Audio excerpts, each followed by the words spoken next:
दोस्तों नमस्कार, जय माता दी। दोस्तों चैत्र नवरात्रि इस बार 2 अप्रैल से शुरू हो चुकी है और 11 अप्रैल को समाप्त होंगी। दोस्तों भूल कर भी माता रानी को ये चीज़ें कभी अर्पित मत करना, नहीं तो सारी ज़िंदगी बर्बाद रहोगे। दोस्तों नवरात्रि के 9 दिन आदि शक्ति माँ दुर्गा को समर्पित होते हैं। नवरात्रि के 9 दिन माता रानी के 9 अलग अलग स्वरूपों का पूजन किया जाता है। नवरात्रि के 9 दिनों में माता रानी को अलग अलग स्वरूप के हिसाब से अलग अलग पुष्प, अलग अलग भोग अर्पित किए जाते हैं। लेकिन क्या आप जानते हैं, कुछ ऐसी वस्तु है जिन्हें नवरात्रि के दौरान भूल कर भी माता रानी को अर्पित नहीं करना चाहिए। अगर इन वस्तुओं को आप गलती से भी माता रानी को अर्पित कर देते हैं तो आपको व्रत और पूजन का पूर्ण लाभ नहीं होगा। इसलिए माता रानी की कृपा प्राप्त करने के लिए आपको यह जानना अति आवश्यक है कि वो कौन सी ऐसी वस्तु है जो माता रानी के पूजन में भूल कर भी इस्तेमाल नहीं करना चाहिए। तो आइए माँ का जयकारा लगाते हुए वीडियो को शुरू करते हैं। दोस्तों नंबर 1, नवरात्रि के दौरान शादीशुदा महिलाओं को सफ़ेद कपड़े पहनकर पूजा पाठ नहीं करना चाहिए। साथ ही साथ काले कपड़े भी नहीं पहनना चाहिए, इससे पूजा व्रत आदि खंडित हो जाते हैं। माता की चौकी जब आप लगाए तो उसके नीचे कागज नहीं लगाना चाहिए। माता की चौकी हमेशा लाल कपड़ा बिछाकर ही बनाना चाहिए। हमेशा याद रखें, नवरात्रि के इन 9 दिनों तक व्रतधारी को अपना आसन माँ की चौकी के आगे ही लगाना चाहिए और वहीं पर आपको सोना चाहिए। मंदिर को नवरात्रों के दौरान अकेला नहीं छोड़ा जाता, बहुत ही अशुभ माना जाता है। इससे दुर्गा माता नाराज हो जाती है और हमेशा के लिए चली जाती है। दोस्तों नंबर 2, नारियल। हिंदू धर्म में नारियल को समृद्धि, धन, श्रद्धा और मान सम्मान का सूचक माना जाता है। नारियल को श्री फल भी कहा जाता है। नारियल को सुख समृद्धि में वृद्धि करने वाला माना जाता है। नारियल का हर मांगलिक कार्य में विशेष महत्व होता है। जैसे कि आप सभी जानते हैं कि माता रानी के कई मंदिरों में नारियल से बलि भी दी जाती है और माता रानी की पूजा में नारियल का इस्तेमाल हम सभी करते हैं। खासकर कलश की स्थापना नारियल रखकर ही की जाती है। माता रानी की पूजन में हम नारियल इस्तेमाल करते समय कुछ गलतियां कर बैठते हैं। दोस्तों नारियल कई प्रकार के होते हैं, एक हरा, दूसरा सूखा जिसके अंदर पानी होता है। जिस नारियल के अंदर पानी होता है, माता रानी के पूजन में सदैव पानी वाला और जटा वाला नारियल ही इस्तेमाल करें। नारियल का पूर्ण होना चाहिए। नारियल चटका हुआ या टूटा हुआ नहीं होना चाहिए, क्योंकि साबुत नारियल ही पूर्ण और पवित्रता का प्रतीक होता है। साबुत नारियल ही सुख समृद्धि का प्रतीक होता है। साबुत नारियल को ही श्री फल यानी कि माँ लक्ष्मी का फल कहा जाता है। नवरात्रि में माता रानी के कलश की स्थापना करते समय जटा वाला यानी पानी वाला नारियल ही कलश पर स्थापित करना चाहिए। साथ ही यह ध्यान में रखना चाहिए कि नारियल को सदैव कलश के ऊपर लेटा कर रखना चाहिए। घट स्थापना करते समय कभी भी नारियल को खड़ा करके नहीं रखा जाता। नारियल को सदैव लेटाकर कलश के ऊपर रखा जाता है। साथ ही नारियल को स्थापित करने से पहले आप नारियल को लाल कपड़े में लपेटकर उस पर और फिर लाल चुनरी उड़ाकर आप नारियल को कलश के ऊपर स्थापित करें। शास्त्रों के अनुसार कलश के ऊपर जब सही तरीके से नारियल रखा जाता है और सही प्रकार का नारियल रखा जाता है, तभी व्रत और पूजन का पूर्ण फल प्राप्त होता है। यह भी ध्यान रहे कि महिलाएं माता रानी को नारियल अर्पित तो कर सकती हैं, लेकिन कभी भी माता रानी के सामने नारियल को भूल कर भी ना तोड़े, क्योंकि नारियल बीज रूप होता है और स्त्रियां बीज रूप से ही शिशु को जन्म देती है। इसीलिए कभी भी महिलाओं को नारियल नहीं तोड़ना चाहिए। दोस्तों नंबर 3, लौंग हम सभी माता रानी के पूजन में इस्तेमाल करते हैं, लेकिन लौंग का इस्तेमाल करते समय एक बहुत बड़ी गलती कर बैठते हैं। हमेशा ध्यान रखना चाहिए कि माता रानी को सदैव फूल वाली लौंग ही अर्पित करना चाहिए।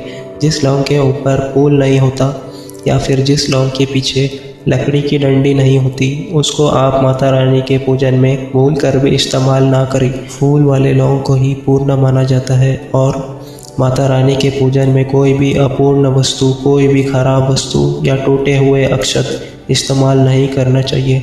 इसलिए सदैव माता रानी के पूजन में फूल वाली लौंग का ही इस्तेमाल करें। दोस्तों नंबर 4, तुलसी के पत्ते अर्पित नहीं करने चाहिए। माँ दुर्गा के पूजन में तुलसी के पत्र का इस्तेमाल करना वर्जित माना जाता है। तुलसी पत्र के अलावा आंवला भी माता रानी को अर्पित नहीं करना चाहिए और दुर्वा भी माता रानी को अर्पित नहीं करना चाहिए। दुर्वा भगवान श्री गणेश को अति प्रिय है। नवरात्रि में आप भगवान गणेश को दुर्वा अर्पित कर सकते हैं। भगवान विष्णु को तुलसी के पत्ते अवश्य अर्पित कर सकते हैं, लेकिन माता रानी को भूलकर भी तुलसी के पत्ते या दुर्वा अर्पित ना करें। माता रानी को सफ़ेद फूल भी अर्पित ना करें। माता रानी को सदैव लाल रंग के फूल अर्पित करने चाहिए। लाल रंग के फूल माता रानी को अति प्रिय है। खासकर माता को गुड़हल और कमल के फूल अति प्रिय है। शास्त्रों में बताया जाता है कि घर में माता रानी की 2 या 3 मूर्तियाँ या फोटो नहीं होनी चाहिए। इस बात का भी आप विशेष ध्यान रखें कि माता रानी की पूजन में कोई भी खंडित चीज़ इस्तेमाल ना करें। खंडित चीज़ जैसे कि चटका हुआ या टूटा हुआ दीपक या फिर चटका हुआ कोई बर्तन। साथ ही यह भी ध्यान रखें कि रोवे के और प्लास्टिक के बर्तन आप माता रानी के पूजन में इस्तेमाल ना करें, क्योंकि प्लास्टिक के चाइनीज़ बर्तन हड्डियों के पाउडर से मिलकर बनते हैं। ऐसा ना करें। ऐसे बर्तनों को माता रानी के पूजन से सदैव दूर रखें। माता रानी को जो पुष्प अर्पित कर रहे हैं उन्हें सूंघे नहीं। सूंघे हुए फूल या गिरे हुए फूल या फिर मुरझाए हुए फूल माता को अर्पित ना करें। लेकिन क्या आप जानते हैं, खास तौर से नवरात्रों के दौरान घर में ये चीज़ अवश्य लानी चाहिए। जो व्यक्ति नवरात्र के दिनों में इन चीज़ों को घर में लेकर आता है तो उसकी पुकार माँ दुर्गा अवश्य सुनती है। यकीन मानिए, नवरात्र पर यह चीज़ हम भी ज़रूर लाते हैं और आप भी ज़रूर लाएं। तो चलिए जानते हैं। दोस्तों, नंबर 1, कमल का फूल। कमल देवी लक्ष्मी का सबसे प्रिय फूल है। कमल के फूल पर माता लक्ष्मी विराजमान है। नवरात्रि में कमल का फूल देवी लक्ष्मी को अर्पित करने से माता की कृपा सदैव बनी रहती है। दोस्तों, यकीन मानिए, खास तौर से नवरात्रि पर माता लक्ष्मी को कमल का फूल हम जरूर अर्पित करते हैं, इसलिए आप भी करें और देखिए चमत्कार। दोस्तों, नंबर 2, 16 श्रृंगार। 16 श्रृंगार का सामान नवरात्रि के दौरान घर में लाना बहुत ही शुभ माना जाता है। ऐसे में घर के बने मंदिर में स्थापित करने से माँ दुर्गा की कृपा सदैव घर पर बनी रहती है। शास्त्रों में प्रावधान है कि नवरात्रों के दिनों में श्रृंगार का सामान मंदिर में होना बहुत ही आवश्यक है। ऐसा करने से माँ दुर्गा की कृपा सदैव घर पर बनी होती है। दोस्तों, नंबर 3, सोना या चांदी का सिक्के जरूर रखें। शास्त्रों के अनुसार सोना चांदी से बने किसी भी धातु को खास तौर से नवरात्रि के 9 दिनों तक मंदिर में रखने से बहुत ही शुभ माना जाता है। नवरात्र के दिनों में चांदी और सोना घर में लाने से इसका फल कई गुना बढ़ जाता है। इसलिए चांदी या सोना माता के पास अवश्य रखें। माता बहुत प्रसन्न होती है। दोस्तों, नंबर 4, शंख, बाह, गंगाजल। धर्मशास्त्रों के अनुसार नवरात्रों के अवसर पर शंख घर में जरूर लेके आए। माना जाता है कि जिस घर के मंदिर में शंख नहीं रखा होता तो वहाँ पर देवी देवता कभी वास नहीं करते। शंख का बड़ा ही महत्व है।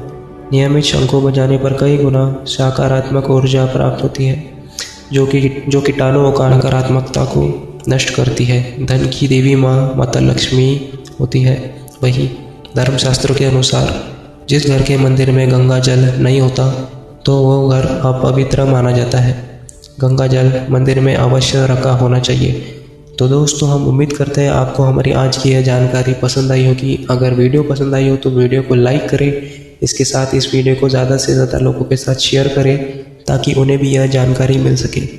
इसके साथ दोस्तों, आप हमारे इस चैनल को भी सब्सक्राइब करें और उसके साथ में लगी घंटी को भी दबाएं ताकि हमारे ऐसे ही आने वाले वीडियोस की जानकारी आपको हमेशा मिलती रहे। तो ठीक है दोस्तों, आज के लिए इतना ही। हम मिलते हैं आपसे अगली वीडियो में। जय माता दी।